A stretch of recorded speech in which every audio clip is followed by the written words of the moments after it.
Pakistan Peoples party کے senior رہنما تاج حیدر صاحب، ان سے بھی بات کی لیتے ہیں سندھ بجٹ کے حوالے سے۔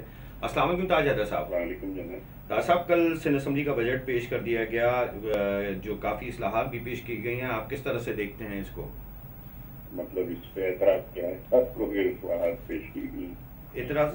اعتراض کی بات نہیں ہے، بات یہ اس طرح سے ڈیلیور کر دیا جائے گا۔ کل پنجاب میں بھی جو بجٹ پیش کیا گیا اس پہ جب تنخواہوں میں اضافے کی بات کی گئی تو سرکاری ملازمین نے اس کو مسترد کر دیا، کہہ رہے ہیں کہ جو حالات ہیں جس طرح سے اس میں 50% اضافہ ہونا چاہیے۔ نہیں، وہ ظاہر ہے کہ اس کو بھی کہیں سے لینا پڑے گا، تو ٹیکسوں میں بھی اضافہ کرنا پڑے گا۔ تو سندھ یا پنجاب دونوں نے جو فیڈرل بجٹ کے اندر دی گئی تھی اسی کو بنا کے 15% کیا۔ یہ تنخواہوں میں اضافہ جو ہے وہ مسئلے کا حل نہیں ہوتا۔ ایک حد تک تو اضافہ آپ کر سکتے ہیں، لیکن پھر اس بجٹ کے لیے آپ کو کہاں سے کاٹنا پڑے گا؟ آپ کو جو پور آپ کا جو ہم مکانات بنا کے دے رہے ہیں فلڈ افیکٹڈ ایریا کو، یا تعلیم کا خرچ کر رہے ہیں، یا صحت کا خرچ کر رہے ہیں، یا ہم انرجی کے اوپر جو خرچ کر رہے ہیں، وہاں سے آپ کو کاٹنا پڑے گا صرف سرکاری ملازمین کی تنخواہیں بڑھانے کے لیے۔ تو میرے خیال سے یہ دانش مندی نہیں ہوگی، میں ایک متوازن چلنا چاہیے۔ جو بڑی بات ہے سندھ کے بجٹ میں وہ یہ کہ جو فیڈریشن سے پیسہ آ رہا ہے وہ ڈویژنل پول سے، وہ ہمارے بجٹ کا کوئی 54.9% ہے، سمجھیے 55%۔ 45% ہمارا صوبہ اپنے ٹیکسوں سے اپنا بجٹ بنا رہا ہے۔ اس کا اگر مقابلہ آپ پنجاب سے کریں تو وہاں 81% جو ہے وہ فیڈریشن سے آ رہا ہے، تو 530 بلین فیڈریشن سے آ رہا ہے، اور صوبہ صرف 19% اپنے بجٹ کا اپنے ٹیکسوں سے دے رہا ہے۔ تو یہ جو ٹیکس ادا کرنے کا کلچر ہے، یہاں بھی ہمیں بہت اس میں بہتری لانی ہے، لیکن یہ زمین آسمان کا فرق ہے ان دونوں صوبوں کے اندر۔ اور اس کے بعد جن مداد کے اندر اخراجات کیے جا رہے ہیں وہ ایسے ہیں کہ اس کے فائدے بہت، جیسے انرجی کے اندر آپ اخراجات کر رہے ہیں کہ 2020 تک آپ نے ایک ٹارگیٹ بنایا کہ ہم 20,000 میگا واٹ مزید پیدا کریں گے، کہ پورے پاکستان کی انرجی جنریشن ہو جاتا ہے۔ یا جو آپ کھاد اور بیج آپ مفت میں دے رہے ہیں، اس سے جو ایگریکلچر کے اوپر امپیکٹ پڑے گا۔ پچھلے سال آپ نے یہی کیا، ربی کے اندر آپ نے کھاد اور بیج مفت دیے، تو 2.4 ملین ٹن سے اب آپ کی 3.8 ملین ٹن گندم پیدا ہوئی ہے، اور آپ اب گندم ایکسپورٹ کر رہے ہیں۔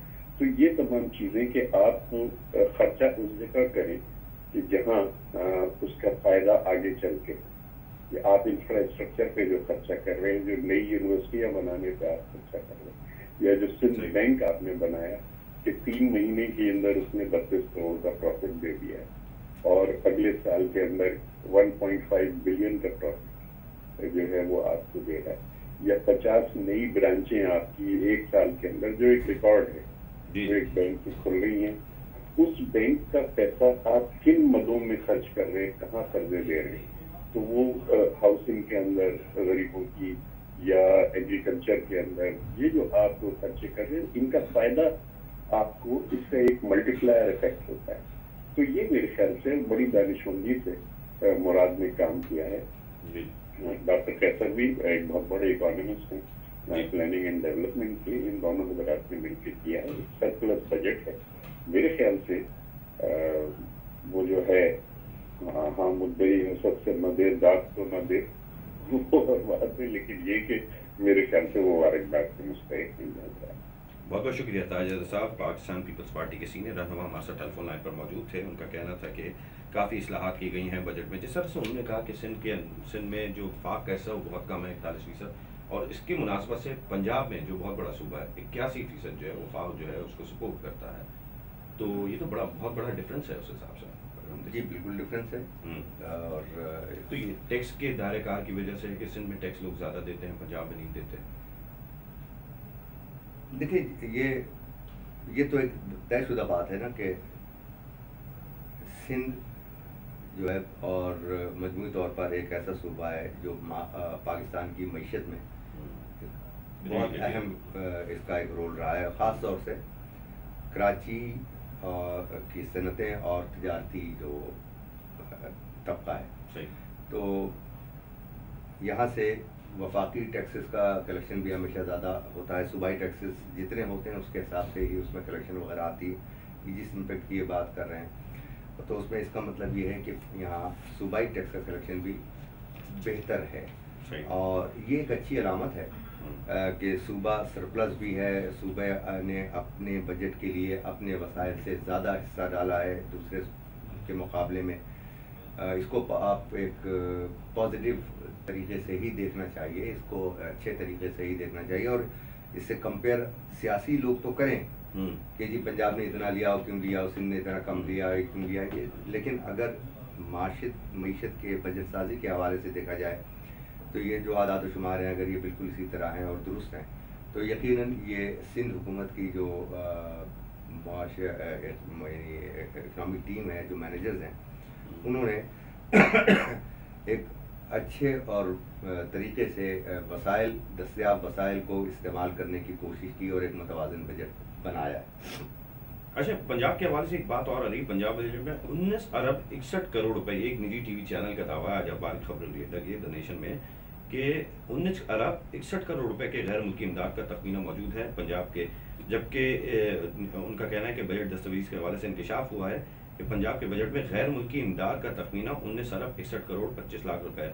بات یہ ہے کہ کچھ عرصے پہلے سے وزیر اعلیٰ پنجاب نے یہ اعلان کر دیا تھا کہ ہم نے جو ہے بیساکھیاں توڑ دی ہیں, غیر ملکی امداد ہم لیں گے ہی نہیں.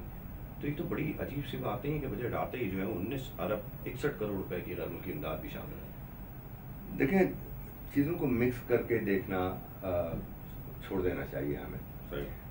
اگر کسی حوالے سے غیر ملکی امداد یا قرضہ یا سرمایہ کاری ہماری ضرورت ہے اور اس کو ہم جوڈیشیسلی کر سکتے ہیں, اور وہ اس کے جو بھی اکنامک پیرامیٹرز ہیں وہ انٹیکٹ ہیں اور پراپر ہیں, تو اس میں کوئی حرج نہیں, اس کا فائدہ ہی ہوتا ہے.